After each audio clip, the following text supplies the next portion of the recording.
At what point when your career and life are spiraling out of control do you decide enough is enough? Colin Farrell is one of Hollywood's most respected character actors, delivering unforgettable performances in The Penguin, The Banshees of Inisherin, and The Lobster. But 2 decades ago, he was being pushed as Hollywood's next leading man with roles in Minority Report, Daredevil, and Phone Booth. His quick rise brought fame and money, but it also worsened his addictions. Soon, his bad boy image became very public and he couldn't even remember filming entire movies. Hollywood began to write him off. But Farrell's comeback isn't just about reviving his career, it's also about reinventing himself as a person. From rock bottom to career-defining performances, Farrell's journey is about growth, redemption, and defying expectations. Today, we're diving into the rise, fall, and revival of Colin Farrell. We'll explore his battles with addiction and fame, what finally pushed him to change, and how he transformed from Hollywood's wildcard to one of its most respected actors. This is the story of an actor who saved his career and himself. This is Colin Farrell.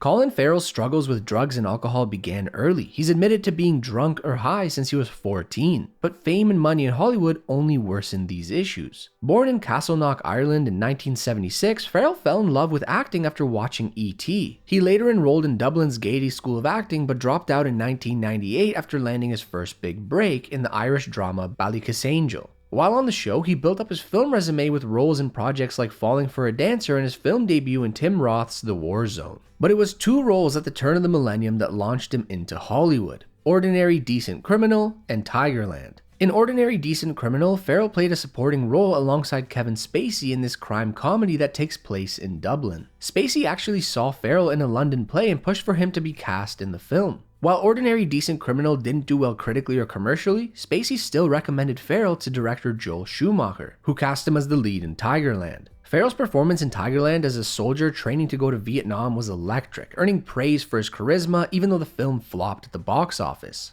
You're not gonna kill me, Sergeant. I don't know what you're gonna do to me, but you're not gonna kill me. But the financial failure didn't matter. Farrell suddenly had Hollywood at his feet. However, Farrell later reflected on this period, saying after Tigerland, it was, here's the keys to the city, here's a few million, here's a bag of, at a certain level, you are allowed to do whatever the F you want, in a way that is maddening. In 2001, he starred as Jesse James in American Outlaws that bombed. Despite the setback, Farrell's career was only heating up. 2002 was a breakout year with 3 major roles. In Heart's War, he played a World War II prisoner of war alongside Bruce Willis, though the film flopped. But his next role was in Steven Spielberg's Minority Report, playing opposite Tom Cruise as an agent in a unit that predicts crimes before they happen. The film was a massive success, with Farrell's charisma standing out. And later that year, he reunited with Schumacher for Phone Booth, a film that hinged entirely on Farrell's performance. As a publicist trapped in a phone booth by a sniper, Farrell delivered a gripping performance that critics called a masterclass in sustained tension, and the film was a surprise hit. How'd I get so lucky to be picked out by a killer with a rifle? You had it made. During an emotional scene where his character breaks down, Farrell's tears were real. He suffered from chronic insomnia, hadn't slept the night before, and was overwhelmed at the thought of filming all day. But he nailed the scene in one take, giving him the chance to get some rest. Despite his success, Farrell's personal life was spiraling. His reputation as a Hollywood bad boy was building fast. He started dating Playboy model Nicole Narain, followed by relationships with Britney Spears and Angelina Jolie in the following years. But he wasn't looking to settle down. His real commitment was to partying. He later admitted, it wasn't hard to find 20 strangers who wanted to go back to my hotel room till 8 o'clock in the morning. I often had rooms filled with people. I had no idea who they were. In 2003, his career showed no signs of slowing. He starred in 4 major films while also welcoming his first son, James, with model Kim Bordenave, who would play a pivotal role in shaping his future. In The Recruit, he starred alongside Al Pacino as a CIA trainee, with the two bringing in pretty good box office numbers. In SWAT, he played an officer part of a SWAT team led by Samuel L. Jackson. Despite mixed reviews, the film was a box office hit, and Farrell even won the coveted Best Colin Farrell in a Movie award at the MTV Movie Awards Mexico. Known for doing his own stunts, Farrell wanted to rappel from a helicopter for SWAT, but his request was denied over safety concerns, only for a stuntman to break his ankle on the first take. Close call. Farrell also returned to his Irish roots in Intermission, a gritty Dublin-based film that received solid reviews. But his biggest gamble of 2003 was his first superhero role in Daredevil. Though he was originally considered for the lead, Farrell instead took on the role of the villain, Bullseye, using his natural Irish accent. His over-the-top performance was one of the few highlights in an otherwise mediocre but profitable film. I missed. I never miss.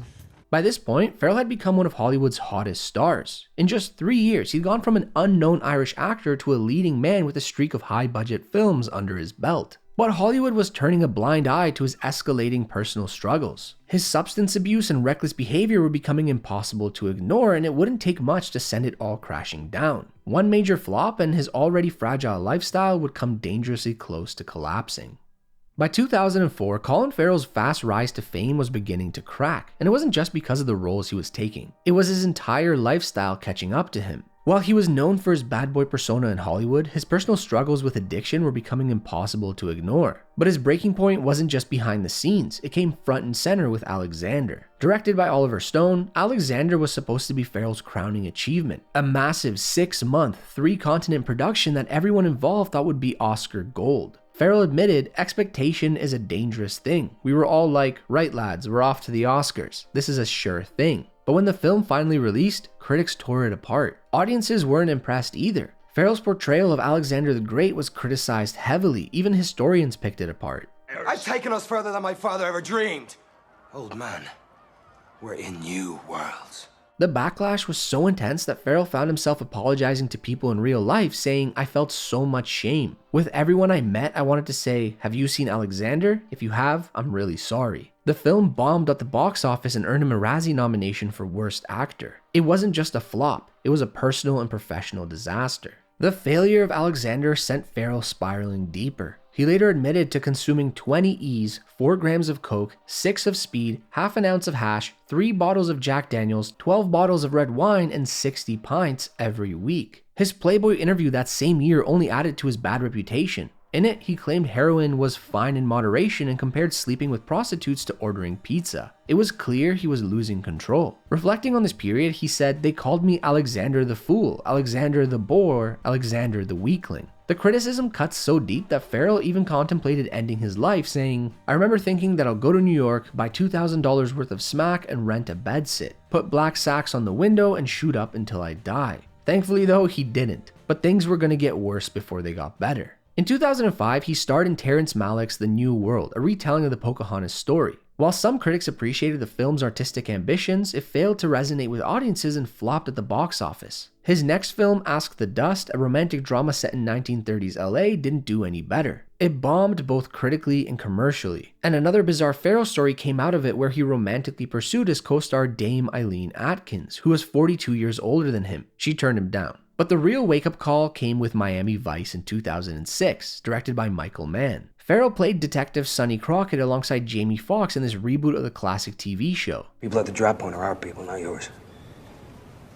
So there's no tweakers, dopers, first timers. Farrell injured his back while booking up for the role and became dependent on prescription painkillers, adding fuel to his already raging addiction. For the first time in his career, he was unreliable on set, saying, "It was literally the first time I couldn't say to anyone around me, have I been late for work? Have I missed any days? Have I been hitting my marks?" Because the answer would have been yes, yes, and no. By the time Miami Vice finished filming, Farrell knew he had hit rock bottom. He went on a plane to go to rehab while everyone else was going to the rap party. This wasn't just about his career anymore. His life was on the line. He later said, "Basically, I've been fairly drunk or high since I was 14. I was very drunk and high for 16 years, so it was a tough life change, and I was dying. I'm one of the lucky ones." But there was another reason for him to get sober: his son James. In 2003, Farrell had his first child with model Kim Bordenave. When James was just 18 months old, he was diagnosed with Angelman syndrome, a rare genetic disorder that causes severe developmental delays and speech impairments. The diagnosis was a turning point for Farrell, saying, "James was a big part of me putting down the bottle. I was in no condition to be a friend, never mind a father of a child with such exacting needs." His son James gave him something to care for when Farrell couldn't even care for himself, in the end, saving his life. When Miami Vice premiered, Farrell didn't remember shooting a single frame, not knowing what would happen in each scene even though he was in the film. The film didn't perform well, critically or commercially, and funny enough, Jamie Foxx caused more issues on set than Farrell, pulling diva-like behavior after winning his Oscar. But for Farrell, Miami Vice marked the end of one chapter and the beginning of another. Fresh out of rehab with a new sense of purpose as both an actor and a father, Colin Farrell was ready to reclaim his life and career, but his road to redemption wouldn't be smooth. His first project post-rehab was Cassandra's Dream in 2007, directed by Woody Allen. It was a far cry from the big, flashy blockbusters he was once known for. The film itself wasn't particularly well received, but Farrell's approach to it showed how much he'd changed. But it was in 2008 that Farrell truly announced his comeback with In Bruges, directed by Martin McDonagh. The dark comedy set in Bruges, Belgium was a test for Farrell in more ways than one. Not only was it his first major role since getting sober, but filming in a city known for its beer culture could have easily derailed his progress. Instead, he channeled his energy into crafting one of the best performances of his career as Ray, a hitman grappling with guilt and existential dread. His mix of sharp humor and vulnerability was loved by critics and audiences. Well, you lot ain't going up there. Why? I mean, it's all windy stairs. I'm not being funny. In Bruges wasn't just a critical success, it was a personal one too. Farrell and co-star Brendan Gleeson were both nominated for Golden Globes, with Farrell taking home the award for Best Actor in a Musical or Comedy. Reflecting on the film, Farrell credited McDonagh for changing the trajectory of his life by taking a chance on him with this film and saying, "To be part of eliciting that laughter, my god, I was high as a kite in my most sober year." That same year, he starred in Pride and Glory, which flopped, but Farrell pushed forward, starring in 4 films in 2009 to prove In Bruges wasn't just a fluke. In Crazy Heart, he played a country singer alongside Jeff Bridges, even doing his own singing. The film was a hit, with Farrell and Bridges even performing live at a real concert for a scene, causing the fans to go crazy. In Undine, a well-received romantic drama, Farrell found some stability in his life when he met actress Alicia Bachlera, who he had a son with. In Triage, he played a war photographer haunted by his experiences in Kurdistan. Farrell committed to the role, shedding 44 pounds to embody the character's physical and emotional trauma. Though the film didn't fare well critically, Farrell's dedication showed he was serious about challenging himself as an actor. Finally, he rounded out the year with Terry Gilliam's The Imaginarium of Dr. Parnassus, a film that will be forever marked by the tragic passing of Heath Ledger. Farrell, along with Johnny Depp and Jude Law, stepped in to complete Ledger's role, each portraying transformed versions of his character in different magical realms. And all 3 actors donated their earnings from the film to Ledger's daughter Matilda. The film performed reasonably well, but more importantly, it showed Farrell's willingness to contribute to meaningful projects. As the new decade began, Farrell continued to explore a variety of roles, from comedies to horror, though not without a few missteps that resembled his past. In 2011, he had a memorable supporting role in Horrible Bosses, where he designed much of his character's look and personality. The film was a box office hit, and it gave Farrell another chance to showcase his comedic acting, while reuniting with Kevin Spacey, the man who helped kickstart his career. That same year, he took on a darker role in Fright Night, playing a vampire that was challenging to play due to its soullessness, but the film was well received. But then he did films like London Boulevard, Total Recall, and Dead Man Down, which saw him falling back into the safer thriller/action mold that had once defined his early career. These films didn't capitalize on his growth as an actor. All 3 flopped both critically and commercially, signaling that for Farrell to fully evolve, he needed to leave these kinds of roles behind. It was films like 7 Psychopaths in 2012, reuniting him with In Bruges director Martin McDonagh, that truly showcased his more selective approach to roles. Farrell thrived in this dark comedy, and the film's critical and box office success proved that he and McDonagh were a good duo. In Saving Mr. Banks the year after, Farrell delivered what many critics call the film's standout performance, further cementing his reputation as a versatile, nuanced actor. And in 2014's Miss Julie, he starred opposite Jessica Chastain, where both of their performances couldn't carry the film. Since In Bruges, Farrell had been experimenting with different films, learning what worked and what didn't. Even in his weaker films, his performances remained interesting, but the next chapter of his career would see him refining his choices even further, honing in on the roles that played to his strengths while leaving room for some risks. And throughout it all, he maintained his sobriety and kept his focus on being a present, devoted father. Farrell has also been very open about his struggles with addiction and fame in this period, using himself as a lesson for those who might be going through the same. By 2015, it was no longer the same Colin Farrell Hollywood had tried to mold into a leading man a decade earlier. He had found his niche and really refined himself, starting with The Lobster in 2015, directed by Yorgos Lanthimos. In this weird, dark comedy, Farrell plays a man staying at a hotel where single people have 45 days to find a partner or to be turned into an animal of their choice, his being a lobster. A lobster. Why a lobster? Because lobsters live for over 100 years. Farrell fully embraced the film's offbeat humor and gained 40 pounds for the role, disappearing into the character in a way that shocked critics and audiences alike. The film was a critical and commercial success relative to its budget, earning Farrell a Golden Globe nomination and establishing his partnership with Lanthimos. 2 years later, they reunited for The Killing of a Sacred Deer, a chilling psychological horror film. The film received good reviews, though its dark and unsettling tone wasn't for everyone, but the role was another step in the right direction. In between those films, Farrell ventured into television with the second season of True Detective, playing the corrupt detective Ray Velcoro. While the second season was much worse than the first, Farrell's performance stood out and proved his style translated well to TV. But he wasn't just sticking to indie films and TV dramas. He found blockbuster success with Fantastic Beasts and Where to Find Them, where his performance was one of the film's highlights. He continued adding acclaimed directors to his resume, working with Sofia Coppola in The Beguiled, Steve McQueen in Widows, Tim Burton in Dumbo, and Guy Ritchie in The Gentleman, where he stole every scene he was in. Why does it smell of wee in here?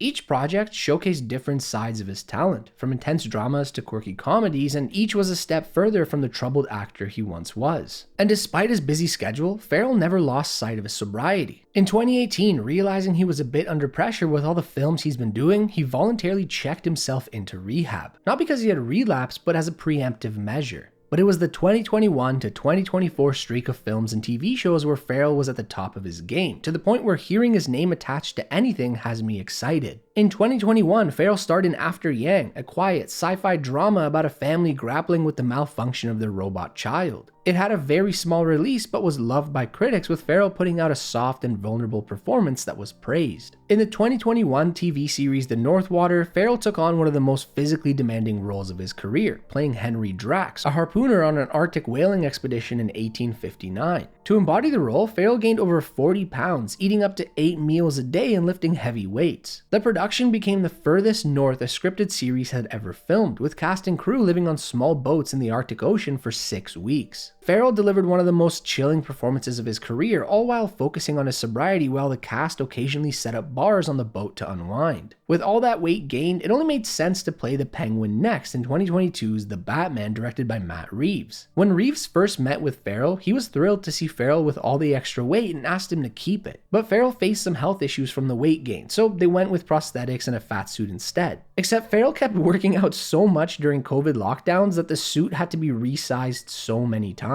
He was unrecognizable as the Penguin, drawing inspiration from The Godfather's Fredo Corleone and fully embodying the role. The film was a huge hit all across the board, with Farrell being one of the best things about the film. What people do here ain't got nothing to do with me.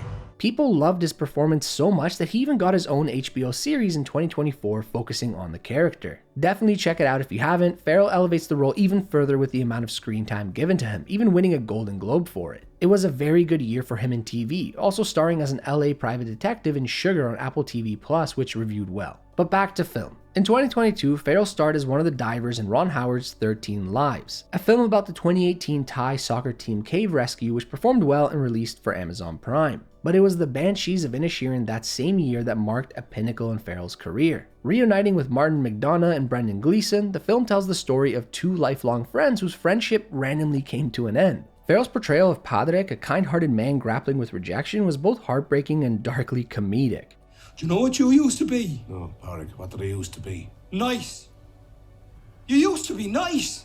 If you liked In Bruges, you'll love this one, just like the critics and us here at Filmstack. And for the first time in his career, Farrell received an Oscar nomination for Best Actor. It was a long overdue recognition for an actor who had been working so hard to change his career and life. It really highlighted how much he started to hit his stride and played to his strengths. I don't want to call it his crowning achievement of this reinvention, because I'd be surprised not to see him get more Oscar nominations and maybe even a win in the near future if he continues down this path. He's got quite a few films lined up for him, like a movie with Margot Robbie in 2025, as well as the Batman sequels. But as busy as he is in his career, his main focus is still on being a good parent. In 2024, he launched the Colin Farrell Foundation in honor of his son, James. It's a foundation that focuses on supporting adults with intellectual disabilities and their families, really putting his time off set to better use than his early days. Colin Farrell's journey from Hollywood's reckless rising star to a respected, transformative actor is more than just a comeback. He didn't just overcome addiction and career setbacks, he reinvented himself both on and off screen. Through his vulnerability, talent, and dedication, Farrell has proven that second chances aren't just possible, they can lead to something even better.